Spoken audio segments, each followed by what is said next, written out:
Tilgangur með köfunarhópi á slökkviliði höfuðborgarsvæðisins sá að við getum teygt okkur eins langt og hægt ef að fólk lendir í vatni eða sjó, þannig við getum bjargað því og komið í sjúkrabíl og á spítala. Ég heiti Guðjón Guðjónsson, ég aðstoðarvarðstjóri hjá slökkviliði höfuðborgarsvæðisins.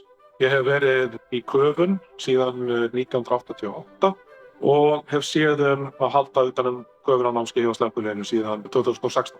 Það eru kafarar á öllum vöktum hjá slökkviliðinu. Til þess að geta komist í kafarahópinn þá þarf umsækjandi að hafa lokið atvinnuslökkviliðsmannanámi, neyðarflutninganámi og starfa í 3 ár á slökkviliðinu, standast hlaupapróf, sundpróf og viðtal.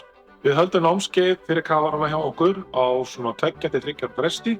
Námskeiðið skipt yfirleitt í 2 parta. Á fyrri hluta erum við með allan grunninn, kennum bóklegt og kennum síðan í sundlaug, förum svo í þjálfun í sjó.